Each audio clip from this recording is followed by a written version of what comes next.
श्री गणेशाय नमः। ओम नमः शिवाय। हर हर महादेव। तो आगे की कथा प्रारंभ करते हैं। अथैक चत्वारिंशो अध्याय। शंखचूड़ का रूप धारण कर भगवान विष्णु द्वारा तुलसी के शील का हरण। तुलसी द्वारा विष्णु को पाषाण होने का शाप देना। शंकर जी द्वारा तुलसी को शांत होना। शंख तुलसी गंडकी एवं शालग्राम की उत्पत्ति तथा महात्म्य की कथा। व्यास जी बोले, भगवान नारायण ने किस उपाय से तुलसी के साथ रमण किया उसे आप मुझसे कहिए। सनत कुमार बोले, हे व्यास जी, सज्जनों की रक्षा करने वाले तथा देवताओं का कार्य संपन्न करने वाले भगवान विष्णु ने शंखचूड़ का रूप धारण कर उसकी स्त्री के साथ रमण किया। जगन माता पार्वती एवं शिव की आज्ञा का पालन करने वाले श्री हरि विष्णु के आनंददायी उस चरित्र को सुनिए। युद्ध के मध्य में आकाशवाणी सुनकर भगवान शिव जी से प्रेरित हुए विष्णु शीघ्र ही अपनी माया से ब्राह्मण का रूप धारण कर शंखचूड़ का कवच ग्रहण करके पुनः उस शंखचूड़ का रूप धारण कर तुलसी के घर गए। उन्होंने तुलसी के द्वार पर धुंधुभी बजाई और जय शब्द का उच्चारण कर उस सुंदरी को जगाया। वह यह सुनकर वह साध्वी बहुत प्रसन्न हुई और अत्यंत आदरपूर्वक खिड़की से राजमार्ग की ओर देखने लगी। उसने ब्राह्मणों को बहुत सा धन देकर मंगल कराया। तदनंतर अपने पति को आया जानकर शीघ्र श्रृंगार भी किया। शंखचूड़ के स्वरूप वाले तथा देव कार्य करने वाले वे मायावी विष्णु रथ से उतरकर उस देवी के भवन में गए। तब अपने स्वामी को सामने आया देखकर प्रसन्नता से युक्त होकर उसने उनका चरण प्रक्षालन किया, प्रणाम किया और वह रोने लगी। उसने उन्हें रत्न के सिंहासन पर बैठाया और कपूर सुवासित तांबूल प्रदान किया। आज मेरा जन्म एवं जीवन सफल हो गया, जो युद्ध में गए हुए अपने स्वामी को पुनः घर में देख रही हूँ। ऐसा कहकर वह मुस्कुराती हुई प्रसन्नता पूर्वक तिरछी नजरों से स्वामी की ओर देखकर मधुर वाणी में युद्ध का समाचार पूछने लगी। तुलसी बोली, हे प्रभु, असंख्य विश्व का संहार करने वाले वे देवादिदेव शंकर ही हैं, जिनकी आज्ञा का पालन ब्रह्मा विष्णु तथा सभी देवता सर्वदा करते हैं। वे तीनों देवताओं को उत्पन्न करने वाले त्रिगुणात्मक होते हुए भी निर्गुण तथा भक्तों की इच्छा से सगुण रूप धारण करने वाले एवं ब्रह्मा तथा विष्णु के भी प्रेरक हैं। कैलाशवासी गणों के स्वामी पर ब्रह्म तथा सज्जनों के रक्षक शिवजी ने कुबेर की प्रार्थना से सगुण रूप धारण किया था, जिनके एक पल मात्र में करोड़ों ब्रह्मांडों का क्षय हो जाता है तथा जिनके एक क्षण भर में विष्णु एवं ब्रह्मा व्यतीत हो जाते हैं। प्रभु, उन्हीं के साथ आप युद्ध करने गए थे। आपने उन देव सहायक सदाशिव के साथ किस प्रकार युद्ध किया? आप उन परमेश्वर को जीत कर यहाँ सकुशल लौट आए। हे प्रभु, आपकी विजय किस प्रकार हुई उसे मुझे बताइए। तुलसी के इस प्रकार के वचन को सुनकर शंखचूड़ का रूप धारण किए हुए रमापति हंसकर अमृतमय वचन कहने लगे। श्री भगवान बोले, जब युद्ध प्रिय मैं समर भूमि में गया उस समय महान कोलाहल होने लगा और महाभयंकर युद्ध प्रारंभ हो गया। विजय की कामना वाले देवता तथा दानवों में युद्ध होने लगा। उसमें बल से दर्पित देवताओं ने दैत्यों को पराजित कर दिया। उसके बाद मैंने बलवान देवताओं के साथ युद्ध किया। वे देवता पराजित होकर शंकर की शरण में पहुंचे। रुद्र भी उनकी सहायता के लिए युद्ध भूमि में आए। तब मैंने अपने बल के घमंड से उनके साथ बहुत काल तक युद्ध किया है प्रिय। इस प्रकार हम दोनों में युद्ध वर्ष पर्यंत होता रहा, जिसमें एक कामिनी सभी असुरों का विनाश हो गया। तब स्वयं ब्रह्मा जी ने हम दोनों में प्रीति करा दी। मैंने उनके कहने से देवताओं का सारा अधिकार उन्हें सौंप दिया। इसके बाद मैं अपने घर लौट आया और शिव जी शिवलोक को चले गए। इस प्रकार सारा उपद्रव शांत हो गया और सब लोग सुखी हो गए। सनत कुमार बोले, ऐसा कहकर जगतपति रमानाथ ने शयन किया और रमा से रमापति के समान प्रसन्नता से उस स्त्री के साथ रमण किया। उस साध्वी ने रति काल में सुख भाव और आकर्षण में भेद देखकर सारी बातें जान ली और उसने कहा, तुम कौन हो? तुलसी बोली, तो मुझे शीघ्र बताओ, तुम हो कौन? तुमने मेरे साथ कपट किया, मेरे सतीत्व को नष्ट किया है, अतः मैं तुम्हें शाप देती हूँ।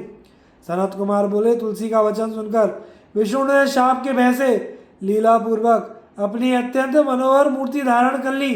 उस रूप को देखकर और चिन्ह से उन्हें विष्णु जानकर तथा उनसे पातिव्रत भंग होने के कारण कुपित होकर तुलसी उनसे कहने लगी। तुलसी बोली, हे विष्णु, आप में थोड़ी सी भी दया नहीं है। आपका मन पाषाण के समान है। मेरे पातिव्रत को भंग कर आपने मेरे स्वामी का वध करा दिया। आप पाषाण के समान अत्यंत निर्दय एवं कल हैं, अतः मेरे शाप से आप इस समय पाषाण हो जाइए। जो लोग आपको दया सागर कहते हैं वे भ्रम में पड़े हैं, इसमें संदेह नहीं है। आपके बिना अपराध के दूसरे के निमित्त अपने ही भक्त का वध क्यों करवाया। सनत कुमार बोले, हे व्यास जी, ऐसा कहकर शंखचूड़ की प्रिय पत्नी तुलसी शोक से विकल हो रोने लगी और बार बार बहुत विलाप करने लगी। तब उस रोती हुई देखकर परमेश्वर विष्णु ने शिव का स्मरण किया, जिनसे संसार मोहित है। तब भक्त वत्सल शंकर वहां प्रकट हो गए। श्री विष्णु ने उन्हें प्रणाम किया और बड़े विनय के साथ उनकी स्तुति की। विष्णु को शोकाकुल तथा शंखचूड़ की पत्नी को विलाप करती हुई देखकर शंकर ने नीति से विष्णु को तथा उस दुखिया को समझाया। शिव जी बोले, हे तुलसी मत रो, व्यक्ति को अपने कर्म का फल भोगना ही पड़ता है। इस कर्म सागर में संसार में कोई भी किसी को सुख अथवा दुख देने वाला नहीं है। अब तुम उपस्थित इस दुख को दूर करने का उपाय सुनो एवं विष्णु भी इसे सुने। जो तुम दोनों के लिए सुखकर है उसे मैं तुम लोगों के सुख के लिए बतलाता हूँ। हे भद्रे, तुमने पूर्व समय में तपस्या की थी, उसी तपस्या का यह फल प्राप्त हुआ है। तुम्हें विष्णु प्राप्त हुए हैं, वह अन्यथा कैसे हो सकता है। अब तुम इस शरीर को त्याग कर दिव्य शरीर धारण कर महालक्ष्मी के समान हो जाओ और विष्णु के साथ नित्य रमण करो। तुम्हारी यह छोड़ी हुई काया एक नदी के रूप में परिवर्तित होगी और वह भारतवर्ष में पुण्य स्वरूपनी गंडकी के नाम से विख्यात होगी। हे महादेवी, तुम मेरे वरदान से बहुत समय तक देव पूजन के साधन के लिए प्रधानभूत तुलसी वृक्ष के रूप में उत्पन्न होगी। तो स्वर्ग, मर्त्य एवं पाताल तीनों लोकों में विष्णु के साथ निवास करो। हे सुंदरी, तुम पुष्प वृक्षों में उत्तम तुलसी वृक्ष बन जाओ। तुम सभी वृक्षों की अधिष्ठात्री दिव्य रूप धारणी देवी के रूप में वैकुंठ में विष्णु के साथ एकांत में नित्य क्रीड़ा करोगी और भारत में तुम गंडकी के रूप में रहोगी। वहां भी नदियों की अधिष्ठात्री देवी होकर सभी को अत्यंत पुण्य प्रदान करोगी तथा विष्णु के अंशभूत लवण समुद्र की पत्नी बनोगी। भारत में उसी गंडकी के किनारे ये विष्णु भी तुम्हारे शाप से पाषाण रूप में स्थित रहेंगे। वहां पर तीखे दांतों वाले तथा भयंकर करोड़ों कीड़े उन शिलाओं को काटकर उसके छिद्र में विष्णु के चक्र का निर्माण करेंगे। उन कीटों के द्वारा छिद्र की गई शालग्राम शिला अत्यंत पुण्य प्रदान करने वाली होगी। चक्रों के भेद से उन शिलाओं के लक्ष्मी नारायण आदि नाम होंगे। उस शालग्राम शिला से जो लोग तुलसी का संयोग कराएंगे उन्हें अत्यंत पुण्य प्राप्त होगा। हे भद्रे, जो शालग्राम शिला से तुलसी पत्र को अलग करेगा दूसरे जन्म में उसका स्त्री से वियोग होगा। जो शंख से तुलसी पत्र का विच्छेद करेगा वह 7 जन्म पर्यंत भार्याहीन रहेगा तथा रोगी होगा। इस प्रकार जो महाज्ञानी शालग्राम शिला, तुलसी तथा शंख को एक स्थान पर रखेगा वह श्री हरि का प्रिय होगा। तुम एक मनवंतर पर्यंत शंखचूड़ की पत्नी रही। शंखचूड़ के साथ यह तुम्हारा वियोग केवल इसी समय तुम्हें दुख देने के लिए हुआ है। सनत कुमार बोले, हे व्यास, ऐसा कहकर शंकर जी ने शालग्राम शिला तथा तुलसी के महान पुण्य देने वाले महात्म्य का वर्णन किया। इस प्रकार उस तुलसी तथा विष्णु को प्रसन्न करके सज्जनों को का सदा कल्याण करने वाले शंकर जी अंतर ध्यान होकर अपने लोक को चले गए। शिव जी की यह बात सुनकर तुलसी प्रसन्न हो गई और उसी समय उस शरीर को छोड़ दिव्य देह को प्राप्त हो गई। कमलापति विष्णु भी उसी के साथ वैकुंठ चले गए और उसी क्षण तुलसी के द्वारा परित्यक्त उस शरीर से गंडकी नदी की उत्पत्ति हुई। भगवान विष्णु भी उसके तट पर मनुष्यों का कल्याण करने के लिए शालग्राम शिला रूप स्थित हो गए। हे मुने, उसमें कीट अनेक प्रकार के छिद्र करते हैं। जो शिलाएं जल में पड़ी रहती हैं वे अत्यंत पुण्यदायक होती हैं। जो इस स्थल में रहती हैं उन्हें पिंगला नाम वाली जानना चाहिए। वे मनुष्यों को संताप भी प्रदान करती हैं। मुने, मैंने आपके प्रश्न के अनुसार मनुष्यों की सभी कामनाओं को पूर्ण करने वाले तथा पुण्य प्रदान करने वाले संपूर्ण शिव चरित्र को कह दिया। विष्णु के महात्म्य से मिश्रित आख्यान जिसे मैंने कहा है वह भुक्ति मुक्ति तथा पुण्य देने वाला है। आगे हे व्यास, अब आप और क्या सुनना चाहते हैं। इस प्रकार श्री शिव महापुराण के अंतर्गत द्वितीय रुद्र संहिता के पंचम युद्ध खंड में शंखचूड़ बधोपाख्यान के अंतर्गत तुलसी शाह वर्णन नामक 41वां अध्याय पूर्ण हुआ। अंधकासुर की उत्पत्ति की कथा। शिव के वरदान से हिरण्याक्ष द्वारा अंधक को पुत्र के रूप में प्राप्त करना, हिरण्याक्ष द्वारा पृथ्वी को पाताल लोक में ले जाना, भगवान विष्णु द्वारा वाराह रूप धारण कर हिरण्याक्ष का वध कर पृथ्वी को यथास्थान स्थापित करना। नारद जी बोले, शंखचूड़ के वध से संबद्ध महादेव जी का चरित्र सुनकर मैं उसी प्रकार तृप्त नहीं हो रहा हूँ जिस प्रकार कोई व्यक्ति अमृत पाकर तृप्त नहीं होता। इसलिए हे ब्राह्मण, माया का आश्रय लेकर भक्तों को आनंद प्रदान करने वाली उत्तम लीला करने वाले उन महात्मा महेश का जो चरित्र है उसे आप मुझसे कहिए।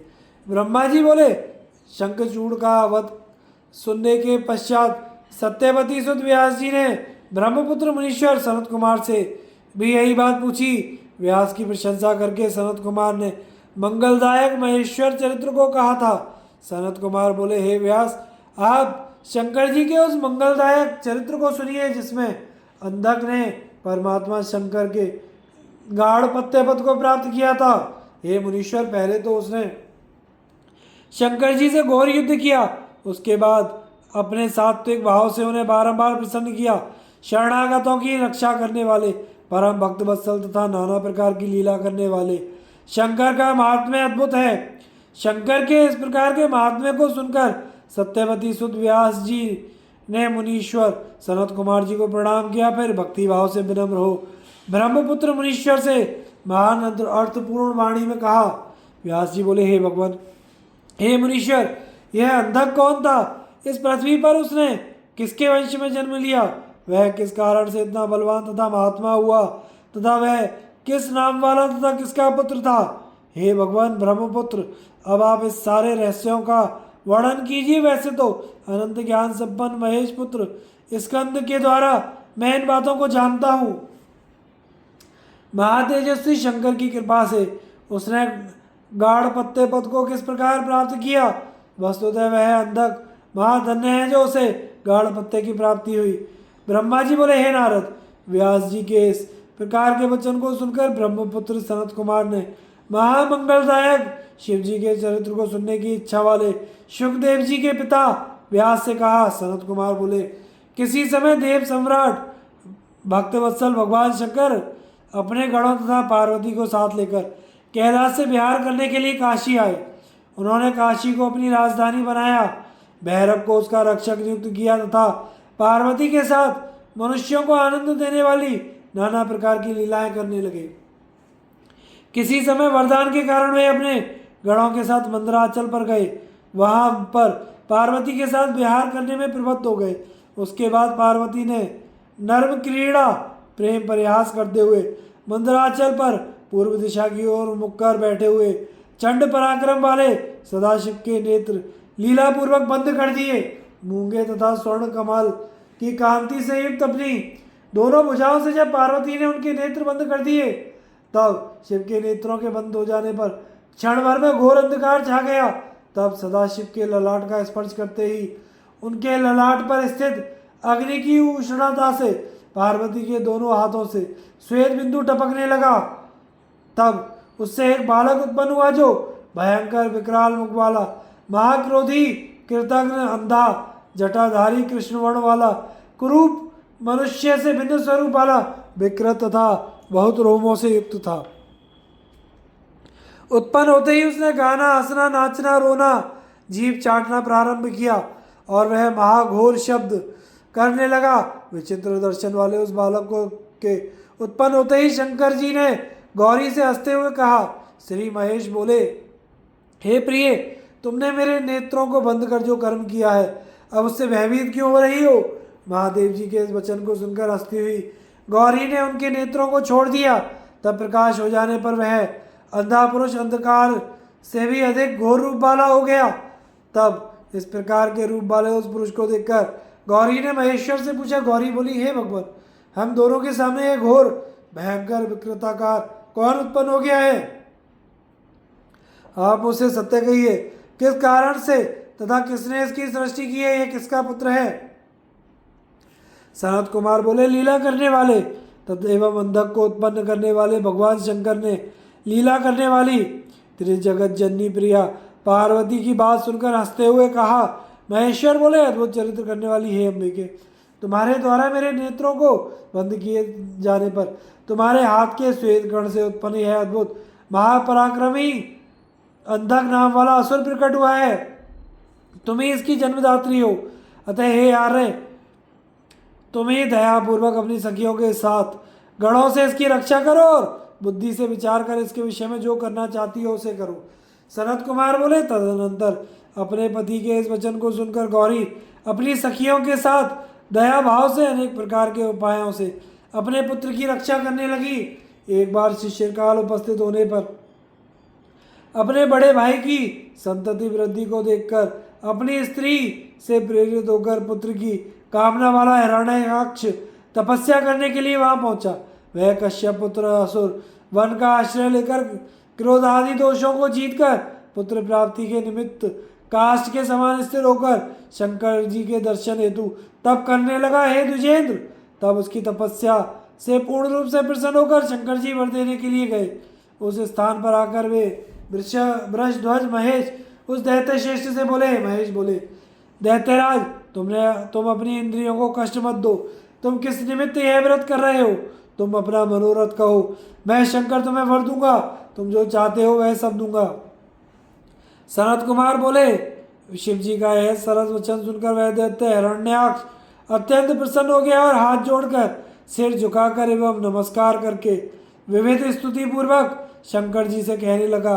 हिरण्याक्ष बोला, हे चंद्रमौले, मुझ दैत्य वंश के योग्य एवं अति पराक्रमी कोई पुत्र नहीं है, उसी के लिए मैं तपस्या में प्रवृत्त हुआ हूँ। अतः हे देवेश, आप मुझे महाबलवान पुत्र प्रदान कीजिए, क्योंकि मेरे भाई को प्रहलाद आदि 5 महान बलवान पुत्र हैं। मुझे पुत्र नहीं है, मैं वंशीहीन हो गया हूँ। अतः मेरे इस राज्य को कौन भोगेगा? जो अपने बाहुबल से दूसरे के राज्य को अपने अधिकार में करके उसका भोग करता है अथवा पिता के राज्य का उपभोग करता है, वही इस लोक में तथा परलोक में पुत्र कहा जाता है। उसी पुत्र से पिता भी पुत्रवान होता है। वरिष्ठ धर्मज्ञ ऋषियों ने पुण्यवानों की ऊर्ध्वगति कही है, इसलिए सभी प्राणी उसी के लिए कामना करते हैं, अन्यथा मरने के पश्चात वह तेज पशुओं में चला जाता है, अर्थात व्यर्थ हो जाता है। पुत्रहीन को उत्तम लोग प्राप्त नहीं होते, इसलिए लोग उसके लिए इच्छा करते हैं और देवताओं के चरण कमल की आराधना कर उनसे एक पुत्र की याचना करते हैं। सनत कुमार बोले, तब कृपालु शंकर दैत्यराज के उस वचन को सुनकर प्रसन्न हो गए और उससे बोले, हे दैत्यराज, यद्यपि तुम्हारे वीर से पुत्र उत्पन्न नहीं होगा, फिर भी मैं तुम्हें पुत्र प्रदान करता हूँ। तुम अंधक नामक मेरे पुत्र का वर्ण कर लो, जो तुम्हारे ही समान बलवान और अजय है। तो तुम सब दुखों को त्याग कर उसी को पुत्र मान लो। इस प्रकार कहकर प्रसन्न होकर पार्वती सहित त्रिपुरारी उग्र रूप महात्मा शंकर ने उस हिरण्याक्ष को पुत्र प्रदान किया। इसके बाद वह महात्मा दैत्य शंकर से पुत्र प्राप्त कर यथाक्रम उनकी प्रदक्षिणा कर तथा अनेकों स्तोत्रों से रुद्र की स्तुति कर प्रसन्न होकर अपने राज्य को चला गया। तदनंतर प्रचंड पराक्रमी वह दैत्य सदाशिव से पुत्र प्राप्त कर संपूर्ण देवताओं को जीतकर इस पृथ्वी को अपने देश पाताल में लेकर चला गया।